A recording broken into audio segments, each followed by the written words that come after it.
चलो स्टार्ट कर दे। कल क्या लिया था? अरिथमेटिक ऑपरेटर्स, उसके बाद में रिलेशनल और लॉजिकल। लॉजिकल में कौन से लिए थे? एंड और, बराबर है। रिलेशनल में कौन से थे? Less than, greater than, less than equal to, greater than equals to, equal to and not equal to. Right, वही सेम कोलैब यूज कर रहा हूँ। ठीक है, आज जो टॉपिक सीखना है ये थोड़ा सा क्रिटिकल है। ऐसा बोलते हैं कि पाइथन में ये सबसे ज्यादा क्रिटिकल टॉपिक है। क्रिटिकल नहीं है, लेकिन हाँ इसमें सिंटैक्सुअल चेंजेस है जो हम लोगों ने डे 1 पे सुना था। डे 1 पे क्या बोला था? पायथन एकदम इझी आहे. हा टॉपिक जर समजला तर मग समजा की पायथन खूप इझी आहे, पण जर हा टॉपिक नाही समजला तर मग समजाल की पायथन खूप हार्ड आहे. काय टॉपिक आजचा? आज का टॉपिक क्या है? कंडीशनल स्टेटमेंट्स, जिसी को हम लोग क्या बोलते हैं? If and else. मराठी की बात करूं या हिंदी की बात करूं? जर तर.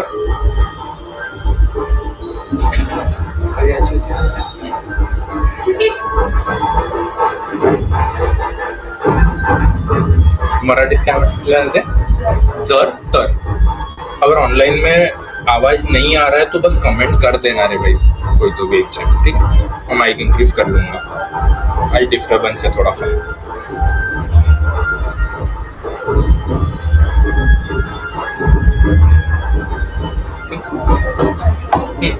या वापस है दुनिया भी काय झालं? आज हर तरफ यही है यार, क्या ही कर सकते.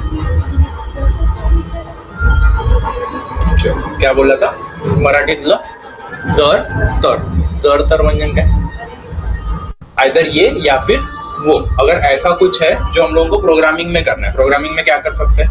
अगर मान के चलो ये है तो ये प्रिंट होने को ना, या फिर कुछ और होने को ना, या फिर ये ब्लॉक रन होने को ना, ये ब्लॉक रन नहीं होने को ना. अगर मुझे ब्लॉक बेस्ड कोडिंग करनी है इन शॉर्ट, तो फिर मैं क्या करूंगा? मैं यूज करूंगा इफ एल्स. ठीक है, अब इफ एल्स में एग्जैक्टली क्या होता है? दो में से कोई भी एक ब्लॉक एग्जीक्यूट होगा, एक ब्लॉक इग्नोर होगा. अब ये कौन डिसाइड करेगा कौन सा ब्लॉक एग्जीक्यूट करना है और कौन सा ब्लॉक इग्नोर करना है? कौन डिसाइड करे? कंडीशन डिसाइड करे. जो हम लोगों ने कल कंडीशनल ऑपरेटर या रिलेशनल ऑपरेटर के बारे में पढ़ा है. कंडीशनल ऑपरेटर कौन से पढ़े थे? Less than, greater than, less than equals to, greater than equals to, equal to and not equal to. और सिमिलरली हम लोगों ने लॉजिकल ऑपरेटर्स कौन से पढ़े थे? एंड और. इनके बेसिस पे हम लोग डिसाइड करेंगे whether to execute the given block और not to execute the given block. अब ये एग्जैक्टली होगा कैसे या कैसे करना है? जैसे फॉर एन एग्जांपल, एक एग्जांपल लेते हैं. मुझे चेक करना है कि गिवन एज का पर्सन ये एलिजिबल है वोटिंग के लिए या नहीं है. क्या है? To check whether. भाई कुछ नहीं कर सकते, बाजू से बारात जा रही है.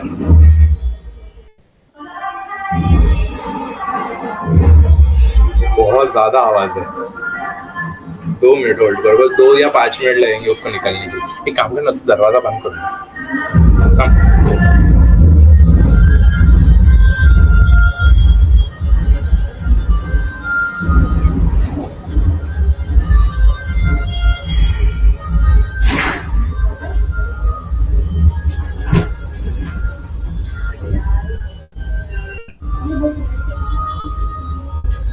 तो अभी कम है ना, तो नहीं बोल सकता, लेकिन अभी कम हो सकता है थोड़ा बहुत.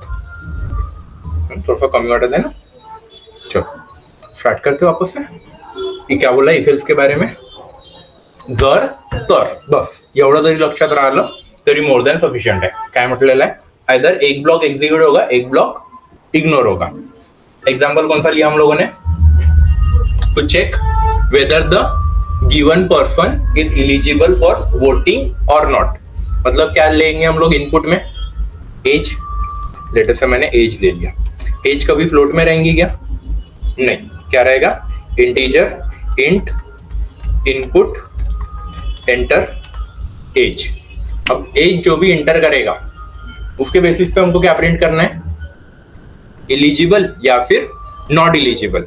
अब एलिजिबल या नॉट एलिजिबल किसके बेसिस पे हम लोग प्रिंट करेंगे, इफ एंड एल्स में डालेंगे। मैं क्या लिख रहा हूँ यहाँ पे, इफ, ठीक है, इसको थोड़ा ऊपर ले लेता हूँ। मैंने क्या लिखा, इफ के सामने लिखना पड़ेगा आपको ब्रैकेट्स। अब इस ब्रैकेट में लिखोगे आप कंडीशन। अब नॉट नेसेसरी कंडीशन ही लिखना है, कुछ भी ऐसा लिखो जिसका फाइनल आउटपुट आएगा आइदर ट्रू या फिर फॉल्स। फाइनल आउटपुट का आना है आइदर ट्रू या फिर फॉल्स। अब फिलहाल में हमारा जो क्वेश्चन है, क्वेश्चन क्या बोलता है, to check whether the given person is eligible for voting और नॉट। कब होगा एलिजिबल,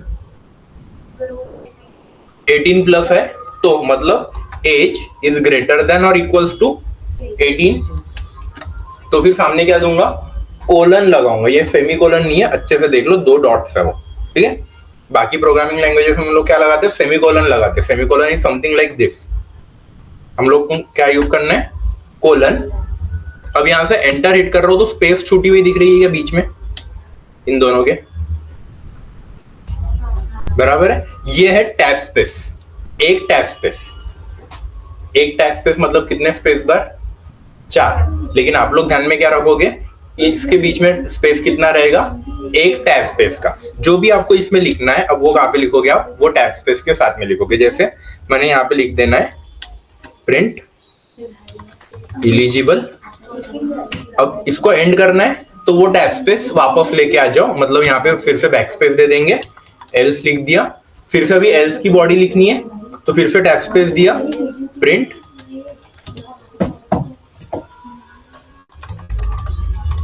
नॉट एलिजिबल। अब एग्जैक्टली यहां से होगा क्या, अगर ये कंडीशन ट्रू है, ये इसका फाइनल आउटपुट क्या आता है, ट्रू आता है, तो ये इतना ब्लॉक एग्जीक्यूट होगा, इतना ब्लॉक इग्नोर होगा, ठीक है। और इसी का एग्जैक्टली अपोजिट, अगर इतने इसका आउटपुट क्या आता है, फॉल्स आता है, तो इफ का ब्लॉक इग्नोर होगा और एल्स का ब्लॉक एग्जीक्यूट होगा। समझा क्या, सिंपल है इफ एल्स। बस क्या समझ में आने को ना, इसका बेसिक सिंटैक्स समझ में आ जाने को ना। बेसिक सिंटैक्स क्या है, इफ इन ब्रैकेट कंडीशन। अब वो एक कंडीशन, एक सिंगल कंडीशन भी हो सकती है, मल्टीपल लाइंस इसकी भी कंडीशन हो सकती है। फाइनल आउटपुट क्या आना चाहिए, सिर्फ आइदर ट्रू या फिर फॉल्स, बराबर। अगर ट्रू आता है तो इफ का ब्लॉक एग्जीक्यूट होगा, एल्स का ब्लॉक इग्नोर होगा। अगर फॉल्स आता है तो इफ का ब्लॉक इग्नोर होगा, एल्स का ब्लॉक एग्जीक्यूट होगा। इतना समझ में आ गया क्या। जैसे अभी हम लोग इसको रन करके देखा जाए एक बार। इसको रन कर रहा हूं।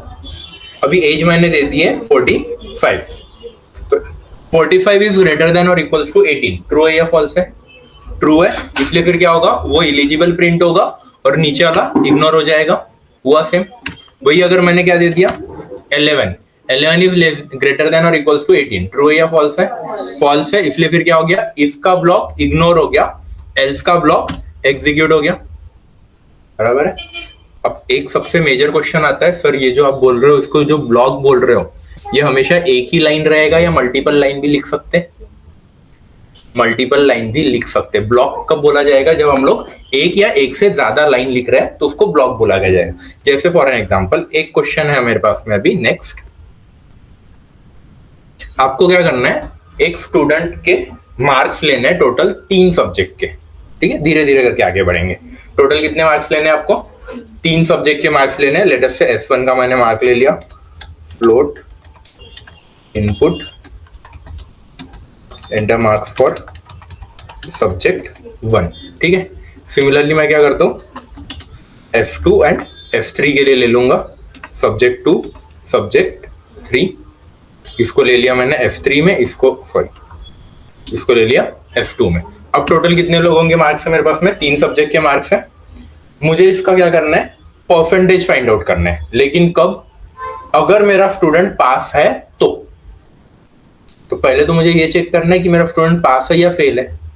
क्या कंडीशन बनेगी, 35 35 35, तीनों सब्जेक्ट में कितने ज्यादा चाहिए, 35 या फिर 35 से ज्यादा। तो अब यहाँ पे एक कंडीशन चेक हो रही है, 3 कंडीशन चेक हो रही, 3 कंडीशन, बराबर है। पहली कंडीशन क्या आएंगी, if S1 is greater than और इक्वल्स टू 35। दूसरी कंडीशन आएंगी S2 इज ग्रेटर देन और इक्वल्स टू 35। तीसरी कंडीशन आएंगी S3 इज ग्रेटर देन और इक्वल्स टू 35। बराबर। अगर ये तीनों कंडीशन ट्रू है तो फाइनल आउटपुट क्या आने को ना, ट्रू आने को ना, मतलब बीच में क्या लगेगा फिर अभी, एंड, इसलिए बीच में क्या लग गया, एंड ऑपरेटर लग गया। अब इसका अगर फाइनल आउटपुट ट्रू आता है तो क्या प्रिंट करना है, प्रिंट करना है पास, या फिर अगर नहीं आता है तो फिर क्या प्रिंट करना है, प्रिंट करना है। समझा गया? टोटल कितना है अभी, यहां तक समझ में आ गया। लेकिन अब हमारा क्वेश्चन यहाँ पे नहीं रुकता है। हमारा क्वेश्चन क्या बोल रहा है, अगर मेरा स्टूडेंट पास है तो मुझे क्या करना है, उसके परसेंटेज कैलकुलेट करना है। परसेंटेज कैलकुलेशन का फॉर्मूला हम लोगों ने उस दिन देखा था अरिथमेटिक ऑपरेटर्स में। क्या है परसेंटेज कैलकुलेशन करने के लिए, sum of all divided by 300 into 100 था, तो अपन 0 0 कैंसिल करके क्या कर सकते, डायरेक्टली डिवाइडेड बाय 3 कर सकते, बराबर है। तो फिर यहाँ पे क्या करूंगा अभी, total equals to S1 plus S2 plus S2 plus S3, ये हो गई टोटल। फाइनल परसेंटेज का फॉर्मूला क्या बनेगा फिर, टोटल डिवाइडेड बाय 3, और इसको मैं प्रिंट कर रहा हूं, बराबर है। और ये सारी चीजें मैंने देखो यहाँ पे एक टैब स्पेस छोड़ के लिखी है। दिख रहे हैं क्या वहां पे 2 डॉट्स दिख रहे हैं उसके सामने, क्यों दिख रहा है, क्योंकि ये क्या है, एक टैब स्पेस हम लोगों ने छोड़ दी है। तो अगर मैंने टैब स्पेस छोड़ी मतलब ये क्या बन गया, इतना एक पूरा ब्लॉक बन गया। अब अगर ये इसका फाइनल आउटपुट अगर ट्रू आता है तो ये ब्लॉक एग्जीक्यूट होगा, और अगर इसका फाइनल आउटपुट फॉल्स आता है तो ये ब्लॉक पूरा क्या हो जाएगा, इग्नोर हो जाएगा। समझा गया? फॉर श्योर रन करके देखे अभी इसको एक बार। पहले सब्जेक्ट में 40 मार्क्स मिले, दूसरे में 50 मिले, तीसरे में 45 मिले। पास है या फेल है, पास है, इसलिए फिर फाइनल आउटपुट यहाँ पे इस कंडीशन का क्या आएगा, ट्रू आएगा, इसलिए फिर उसका क्या होगा, सम होगा, फिर उसका क्या मिलेगा, परसेंटेज में मिलेगा। तो आउटपुट क्या आ गया, पास, और जो भी उसका फाइनल आउटपुट परसेंटेज है वो मिल गया। लेकिन वही अगर मैंने क्या किया होता, इसी में पहले इसमें मेरे को 23 मिले, दूसरे इसमें 90 मिले, तीसरे इसमें 99 मिले। अब ये मेरा स्टूडेंट पास है या फेल है, फेल है, तो फिर बाद में वो टोटल एंड ऑल कैलकुलेट करते बैठेगा क्या, नहीं, फेल हो गया, डायरेक्टली कहां पे जंप हो गया, वो एल्स में जंप हुआ, और उसके बाद में क्या लिख के मिल गया, फेल। समझा? जेवढे टोटल नंबर ऑफ मार्क्स आहेत, आता इथे टोटल सब्जेक्ट किती होते, 300 होते, म्हणून आपण काय केलं, टोटल डिवाइडेड बाय 300 इंटू 100 होतं, तर हे 0 0 कॅन्सल केलं, तर फक्त इथे 3 उरलं, म्हणून आपण टोटल डिवाइडेड बाय 3 लिहिलं। जर हे जर 5 सब्जेक्ट असते तर याचं टोटल किती आलं असतं, 500, तर मग डिवाइडेड बाय 5। जर सपोज आपल्याला जर पहिल्यापासून माहिती आहे की माझ्या मॅक्सिमम मार्क्स हे 80 आहे, तर मग काय केलं असतं, 80 plus 80 plus 80 that is 240, 240 divide into 100। तो फिर ये अभी परसेंटेज का फॉर्म्युला ही चेंज हो गया होता। तर आउट ऑफ 80 आहे हे जर माहिती असतं तर मग इथे लिहिलं असतं मी डिवाइडेड बाय 240, याला पूर्ण एका ब्रॅकेटमध्ये टाकलं असतं, इंटू 100, मग इथे मला पूर्ण फॉर्म्युला लिहायला लागला असता, किंवा मग इथे मग ओरल कैलकुलेशन करून मी इतकं कमी करू शकलो असतो। बस दैट्स इट, जितना कर सकते उतना कर लो, बाकी का फॉर्मूला के ऊपर में ढकल दो। अब इसी में अगर मान के चलो एक क्वेश्चन आता है जब मुझे चेक करना है given inputted number is positive और नेगेटिव, हो सकता है ना, जरूरी थोड़ी है यूजर आपको हमेशा पॉजिटिव नंबर ही दे, वो माइनस में भी दे सकता। तो अब मुझे नेक्स्ट क्वेश्चन क्या है, नेक्स्ट क्वेश्चन बोलता है to check whether the given inputted number is positive और नेगेटिव्ह। काय कराल मग, इनपुट पाहिजे ना, इनपुट कसं घ्याल, n equals to int input enter number, बराबर है। अब ये जो नंबर है ये अगर 0 से छोटा है तो नेगेटिव, 0 से बड़ा है तो पॉजिटिव, मतलब यहाँ पे क्या आएगा, if n is greater then 0, तो मैं क्या प्रिंट कर सकता, मैं यहाँ पे प्रिंट कर सकता पॉजिटिव, एल्स इसी को क्या बोल दूंगा,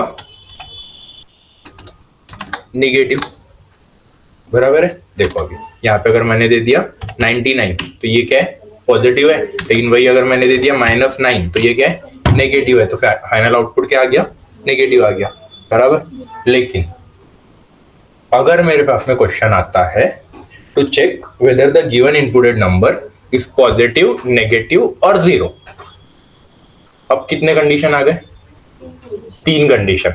अपने पास में अगर मगर के अलावा और कुछ है क्या, नहीं है। अगर ये और कुछ अगर चाहिए है तो फिर क्या करना पड़ेगा, ये नहीं तो फिर वो, मतलब क्या, एल्स इफ, बराबर, इफ एल्स नहीं है, एल्स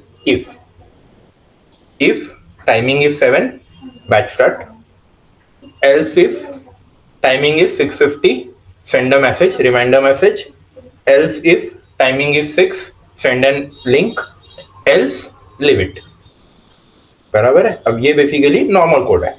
अब इसमें else if कितनी बार आ गया, मल्टीपल टाइम आ सकता है, लेकिन if कितनी बार आएगा, एक ही बार आएगा, और else कितनी बार आएगा, एक ही बार आएगा, बराबर है। जैसे अभी फिलहाल में मैंने क्या बोला है, इसी क्वेश्चन को अपन ने मोल्ड कैसा किया, to check whether the given inputted number is positive, negative or zero, बराबर है।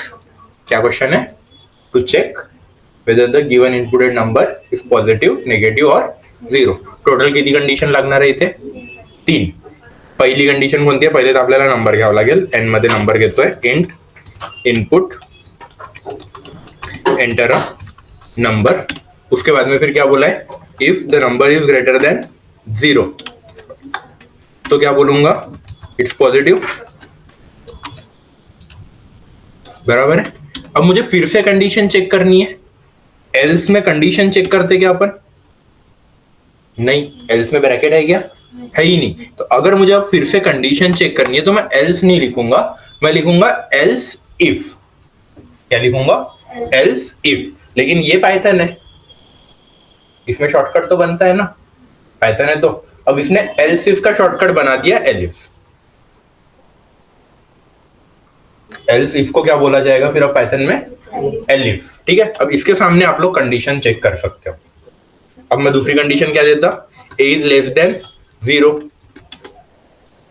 प्रिंट कर रहा हूं इट्स नेगेटिव, बराबर है। अब थर्ड कंडीशन क्या आएगी, फिर से और एक कंडीशन चेक करनी है ना।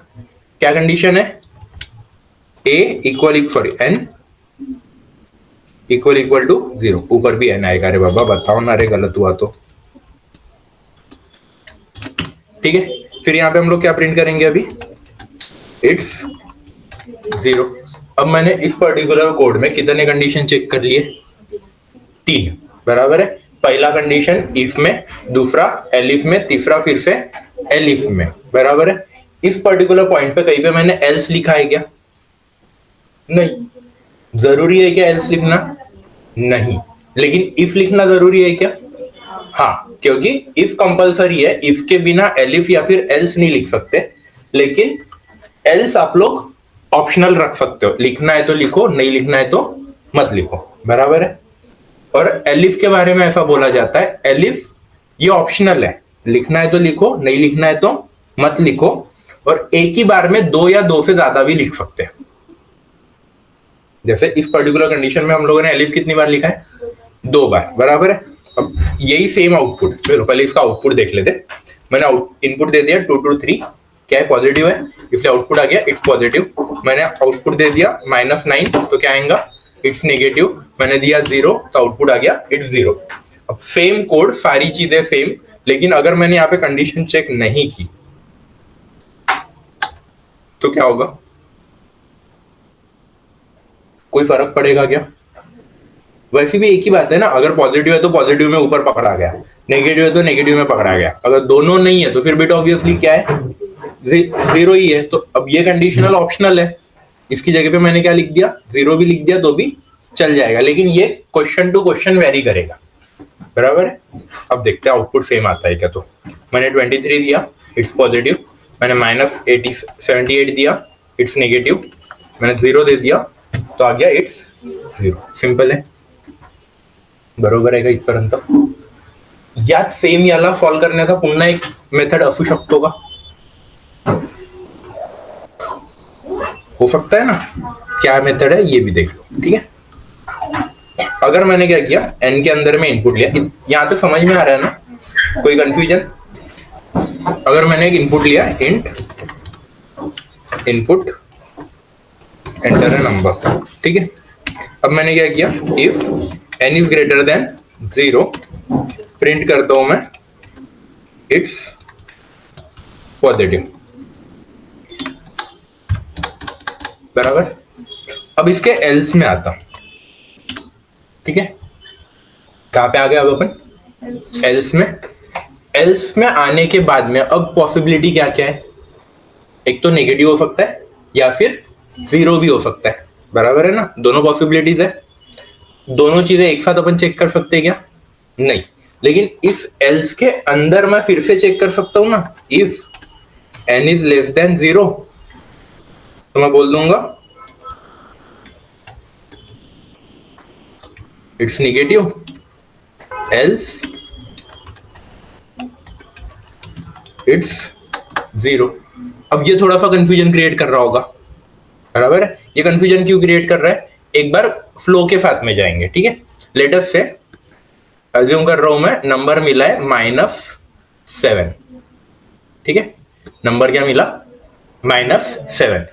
-7 इज ग्रेटर देन 0, ट्रू है या फॉल्स है,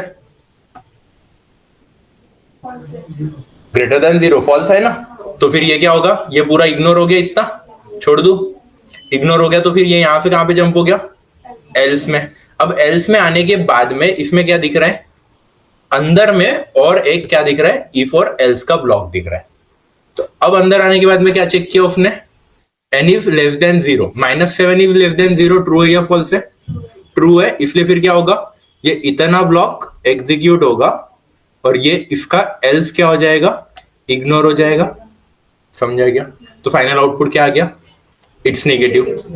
लेकिन अगर ये -7 की जगह पे नॉर्मल 7 होता था तो क्या है, ये पॉजिटिव नंबर है, 7 इज ग्रेटर देन 0, ट्रू है या फॉल्स है, ट्रू है, तो ये इतना ब्लॉक एग्जीक्यूट होता था और एल्स का पूरा ब्लॉक इग्नोर हो जाता था, बराबर है। तो फिर अपना फाइनल आउटपुट क्या आ गया, इट्स पॉजिटिव। अब अगर -7 की जगह पे 0 रहता था, 0 इज ग्रेटर देन 0, ट्रू है या फॉल्स है, फॉल्स है ना, तई इक्वल टू थोड़ी है वहां पे, अभी क्या है, सिर्फ ग्रेटर देन है, तो 0 इज ग्रेटर देन 0 फॉल्स, तो फिर कहां पे जंप करेगा वो, एल्स पर, बराबर। एल्स में क्या बोला गया है, अब इफ और एल्स फिर से है, 0 इज लेस देन 0, ट्रू है क्या, फॉल्स है, तो फिर ये भी इग्नोर हो गया, तो बचा फिर यहां से कहां पे जंप होगा, एल्स में। एल्स में क्या है, इट्स 0, तो फाइनल आउटपुट क्या आ जाएगा, इट्स 0। समझा गया कैसे कैलकुलेट होगा हर एक चीज, ये समझ में आ गया। अब ये है तुम्हारे कंडीशनल स्टेटमेंट्स, और ये तुम्हारे कंडीशनल स्टेटमेंट्स के 3 अलग अलग टाइप। कौन से टाइप है, तो ध्यान दो। अभी जब हम लोगों ने नॉर्मली यूज किया एक इफ एक एल्स, ठीक है, ये एक एग्जांपल याद रखना, ये नॉर्मल तुम्हारा इफ एल्स स्टेटमेंट, ठीक है, जिसमें सिर्फ क्या है, एक इफ है एक एल्स है। लेकिन अगर तुम्हारे पास में मल्टीपल कंडीशंस अगर आप लोगों को चेक करनी है, then you can use ladder if else.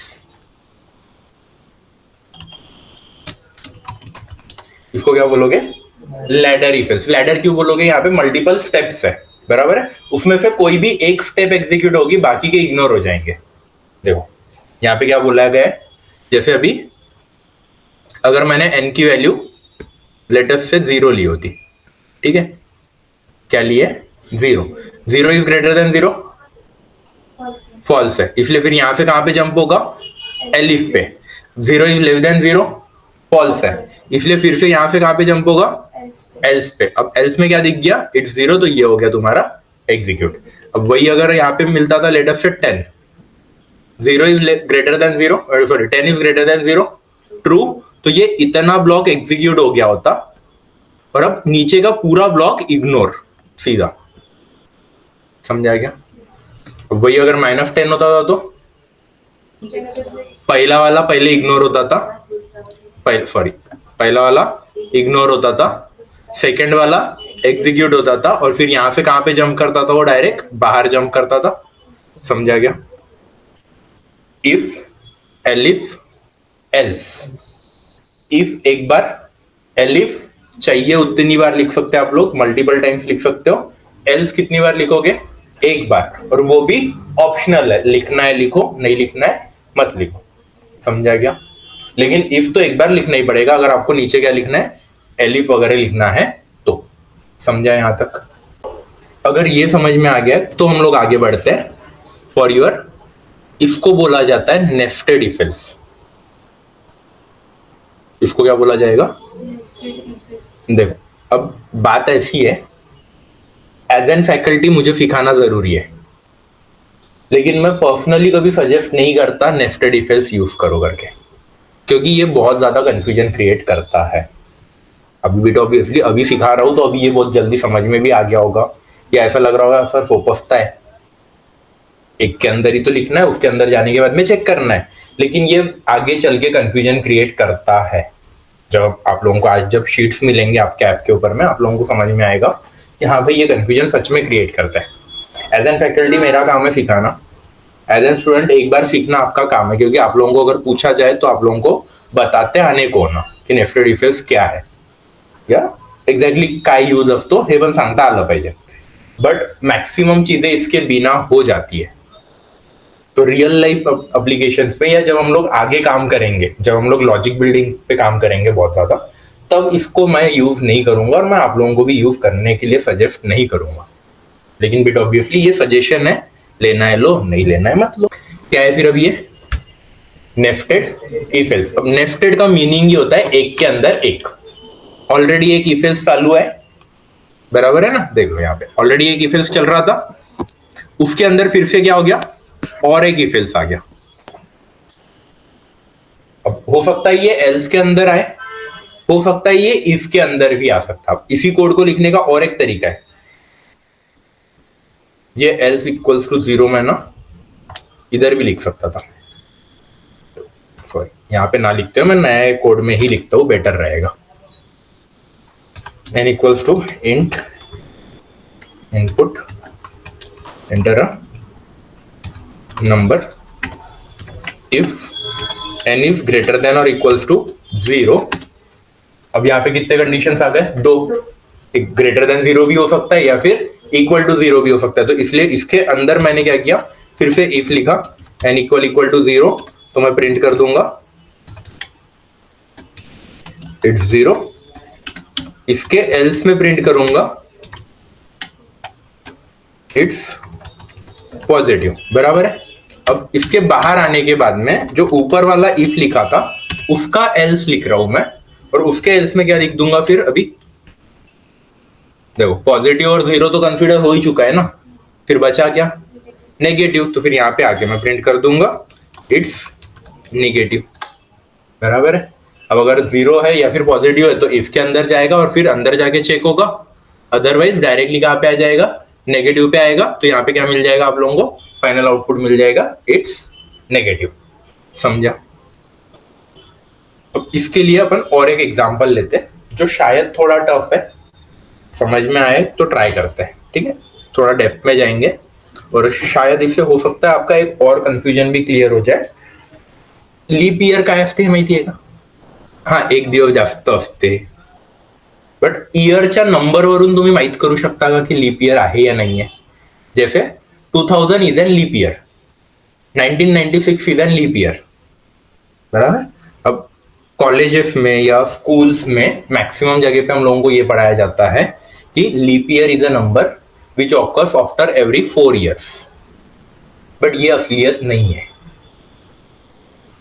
ठीक है? अब असलियत क्या है सर? फिर 4 से डिविजिबल होना चाहिए, 100 से नहीं होना चाहिए। Whereas 100 से जो भी नंबर डिविजिबल है वो 4 से ऑलरेडी है, बराबर है, लेकिन ये 100 से नहीं होना चाहिए। और अगर 100 से है तो फिर ये 400 से भी डिविजिबल होना चाहिए। जैसे अब मैं 3 एग्जांपल बता रहा हूं, तीनों एग्जांपल्स याद रखना, ठीक है? एक है 96, सेकंड है 200, या फिर चलो मैं 300 ले लेता हूं, या चलो 600 ले लेते हैं, ठीक है? और थर्ड है 1200, ठीक है? क्या बोला है? पहला condition divisible by 4 and not divisible by 100। 96 is divisible by 4 but divisible by 100 है क्या? नहीं है, तो फिर 96 ये लीप ईयर है, ठीक है? लेकिन अब जब बात आ गई 600 की, divisible by 4, yes, divisible by 100 है, अपने को क्या चाहिए था, नॉट डिविजिबल बाय 100। तो यहाँ पे फिर और एक कंडीशन आती है, अगर 100 से डिविजिबल है तो 400 से भी डिविजिबल होना चाहिए। अब डिविजिबल होना मतलब क्या, रिमाइंडर शुड कम 0। ठीक है, अब 600 को मैं अगर 400 से डिवाइड करूं तो 0 आएगा क्या, नहीं, 200 आता है। तो ये 400 से डिविजिबल है क्या, नहीं। तो फिर ये 600 is not an leap year. वही जब मैं बात करता हूं 1200 की, divisible by 4, divisible by 100 as well as divisible by 400, तो फिर ये लीप ईयर है। अलग कंफ्यूजन, थोड़ा सा कंफ्यूजन है ना। क्या क्या बोला है, should be divisible by 4, should not be divisible by 100, ये एक कंडीशन हो गई। ठीक है, दूसरी कंडीशन क्या बोल रहा है, should be divisible by 4, should be divisible by 100, should be divisible by 400। तो अब कितने कंडीशंस आ गए टोटल, यहाँ पे 3 कंडीशंस आ गए। समझा गया अभी। तो इसके लिए अपने को अभी कोड लिखना है, नंबर में इनपुट लेना है ईयर, ठीक है, इंट इनपुट एंटर ईयर। ठीक है, अब पहली कंडीशन क्या बोली थी हम लोगों ने, if year is divisible by 4, divisible by 4 मतलब क्या, मॉड ऑफ 4 इक्वल टू 0। अगर मैं उसको 4 से डिवाइड करता हूं तो रिमाइंडर कितना मिल रहा है, 0 मिल रहा है। तो मैं इसको क्या बोलूंगा, ये क्या है, डिविजिबल है। And year mod of 100 not equal to 0। अगर मैं 4 से डिविजिबल है और 100 से नहीं है तो फिर मैं इसको क्या डिक्लेयर कर सकता हूं, तो फिर मैं इसको डिक्लेयर कर सकता हूं इट्स अ लीप ईयर। बराबर है। सेकंड क्या है फिर, एल्स इफ। दूसरा क्या कंडीशन है लीप ईयर साठी, year mod of 4 equal to 0 and year mod of 400 equal to 0। 400 से अगर डिविजिबल है तो 100 से होगा ही ना, ये तो कॉमन सेंस की बात है। इवन 4 से भी होगा ही होगा, तो अगर मैंने ये नहीं भी लिखा तो भी चल जाएगा। बराबर है। तो फिर इसको क्या बोल सकता हूं मैं, प्रिंट कर सकता हूं इट्स अ लीप ईयर। लेकिन इसके अलावा अगर और कुछ है तो मैं चेक कर सकता हूं क्या, इसके अलावा अगर और कुछ है तो कोई और कंडीशन बची क्या लीप ईयर की। लीप ईयर की 2 ही कंडीशन है, एक कंडीशन है divisible by 4 not divisible by 100, दूसरा है divisible by 4 divisible by 100 divisible by 400। तो ऑब्वियसली इसका मीनिंग क्या था, डिविजिबल बाय 400। नहीं है तो फिर एल्स लिख दो। अगर नहीं है लीप ईयर तो फिर क्या बोलोगे फिर इसको, it's not a leap year. Correct, ये समझ में आ गया क्या, चेक करो इसको एक बार। मैंने ईयर का नंबर दे दिया 1996, divisible by 4 not divisible by 100। आगे लीप ईयर, वही अगर मैंने क्या दे दिया 1400, divisible by 4 divisible by 100 but not divisible by 400, इसलिए क्या आएगा, it's not a leap year. लेकिन वही अगर मैंने दे दिया 2000, divisible by 4 divisible by 100 divisible by 400, तो क्या आएगा, इट्स अ लीप ईयर। बराबर है। लेकिन अगर मैंने दिया 2100, divisible by 4 divisible by 100 not divisible by 400, तो फिर अपनी कंडीशन सेटिस्फाई हो रही है क्या, नहीं हो रही, इसलिए फिर क्या आएगा, it's not a leap year. समझा यहां तक, फॉर श्योर। अब इसको आप लोग एक ही इफ एल्स के अंदर में भी लिख सकते हो क्या, ये आपकी एक कंडीशन है ना पूरी, और ये दूसरी है। अगर मैं इसके सामने और करके ये कंडीशन लिख दूं तो चलेगा। बराबर है, क्योंकि दोनों का आउटपुट तो एक ही है, लीप ईयर है या नहीं है। बराबर। तो अब मैं क्या करता हूं, इसको यहां से कट करता और इसको यहां पे लाके पेस्ट। तो अब इसकी जरूरत है क्या, निकाल दो, हो गया। ट्राई करके देखते, 2400, divisible by 4 divisible by 100 divisible by 400, तो क्या है, इट्स अ लीप ईयर। वही अगर मैं बात करूं 1400 divisible by 4 divisible by 100 not divisible by 400। तो क्या आने को ना, it's not a leap year आ गया बराबर। वही अगर मैं बात करूं 1996 की, तो ये क्या है, इट्स अ लीप ईयर। समझा गया कैसे एक ही कोड सेम चीज है, जिसको हम लोग नेस्टेड इफ एल्स में भी कर सकते हैं, इफ एल्स में भी कर सकते हैं, और नॉर्मल लैडर इफ एल्स में भी कर सकते हैं। बस अपने को क्या यूज करना पड़ेगा, ये कंडीशंस वाइसली यूज करनी पड़ेगी। जो भी कंडीशंस यहाँ पे बनेगी वो आप लोगों को वाइसली यूज करना पड़ेगा। उसके पीछे का जो भी बेसिक मैथमेटिक्स है वो आप लोगों को आना चाहिए, बरोबर आहे ना. कुठे अँड वापरायचं, कुठे ऑर वापरायचं हे आपल्याला समजायला पाहिजे. आणि जर नसेलच समजत इन केस, तो क्या कर लोगे, वापस 8, 9, 10 में जाके तो अपन पढ़ नहीं सकते, बराबर है ना. यहाँ पे ट्रायल एंड एरर कर लो ना. अब जैसे इतना तो पता है कि ये तीनों कंडीशन एक साथ लिख सकता, मुझे नहीं पता था कि एंड है या और है. मैं क्या करूंगा, मैं यहाँ पे पहले एंड दे के देख देता था, आउटपुट चेक करता था हर एक पॉसिबल कंडीशन के साथ में. नहीं आ रहा है चेंज करो, नहीं आ रहा है चेंज करो. कब तक चेंज करते रहोगे, जब तक आपके पास में फाइनल आउटपुट नहीं आता तब तक. कंपाइलेशन के लिए कौन सा पैसा लग रहा अपने को, एक बार कंपाइल कर भी दिया एक्स्ट्रा का, क्या जा रहा, कुछ भी नहीं जाने वाला है. तो अगर नहीं जम रहा है मैथमेटिक्स बेसिक, ट्राई कर लो, ट्राई, कौन नहीं मानता है, बराबर है. समझा गया यहां तक. अब एक थोड़ा सा हार्ड क्वेश्चन लू के, थोड़ा सा, एकदम ज्यादा हार्ड नहीं है, ठीक है.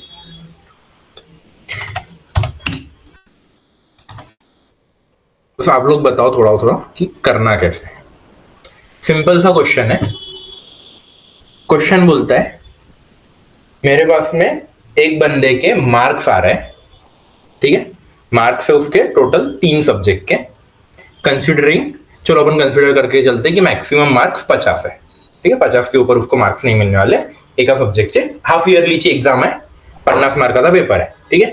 टोटल मार्क्स किती झाले मग आता 3 सब्जेक्टचे 150, ठीक है. तो अपने परसेंटेज निकालने के लिए क्या करोगे फिर, डिवाइडेड बाय 1.5 या फिर डिवाइडेड बाय 15 इंटू 10 कर देना, जो भी होगा अपन यहाँ पे अभी देख लेंगे, ठीक है.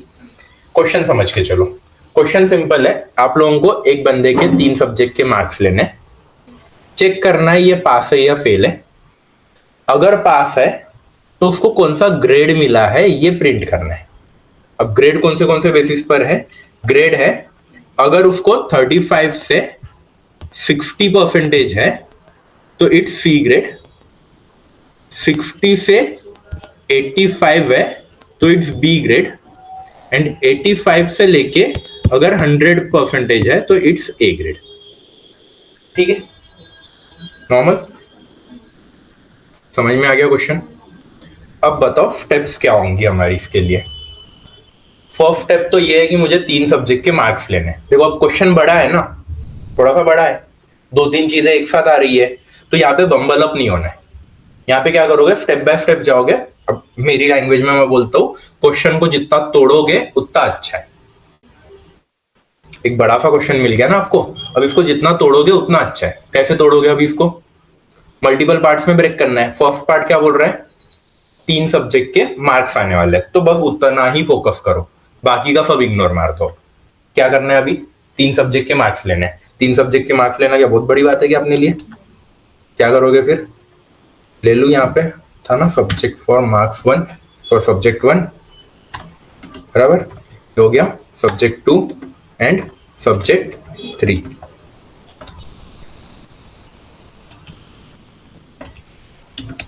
इतना कॉन्फिडेंस तो आ गया ना कि इतना कोड हम लोग इजीली कर सकते हैं. अब इसके बेसिस पे क्या निकालना है, पास है या फेल है. पास या फेल का कोड हम लोगों ने ऑलरेडी कर चुके हैं. कैसे किया था, if S1 is greater than or equals to 35 and S2 is greater than or equals to 35 and S3 is greater than or equals to 35, तो हम लोग क्या बोलते हैं, भाई तू पास है, बराबर है.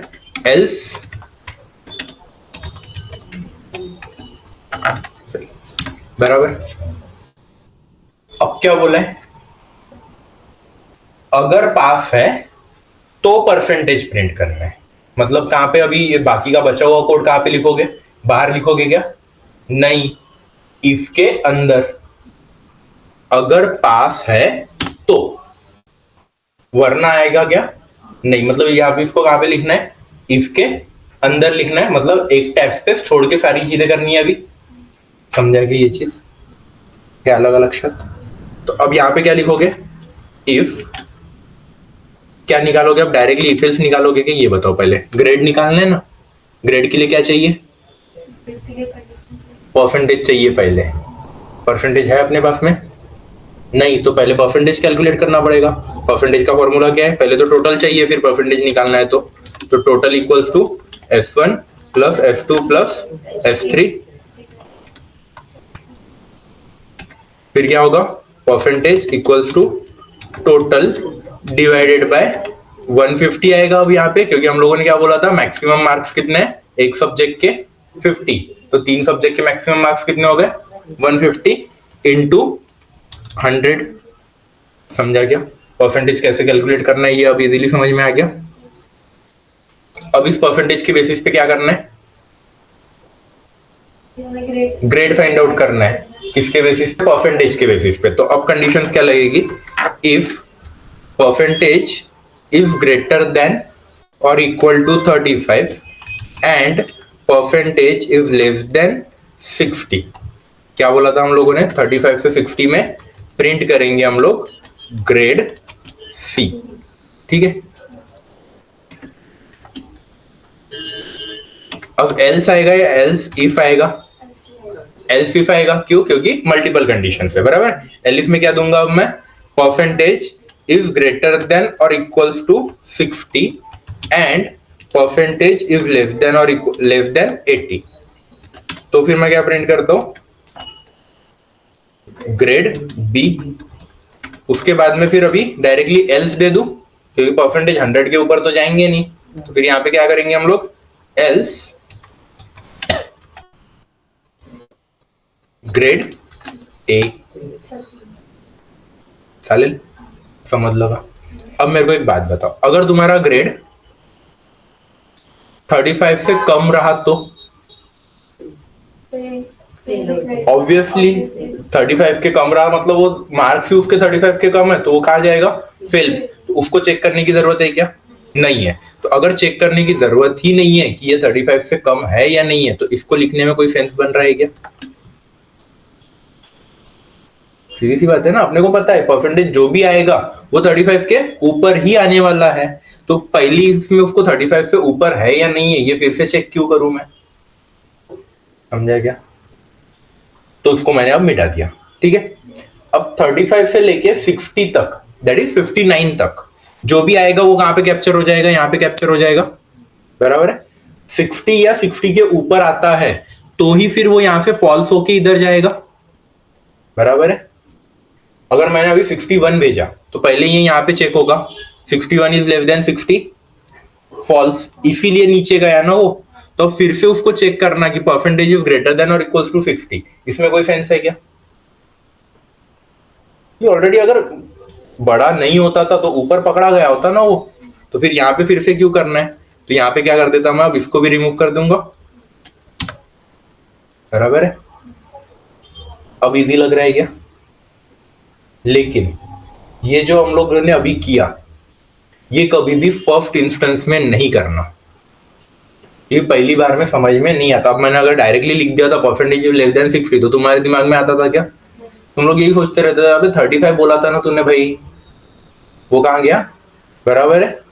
तो बिट ऑब्वियसली आप लोगों के लिए ये सारी चीजें नहीं है, तो नए टाइमिंग में इसको डायरेक्टली लिखना मत, पहले लिख लो बड़ा सा कोड, उसके बाद में फिर उसको छोटा करो, कोई दिक्कत नहीं है, ठीक है। ये हो गया पूरा।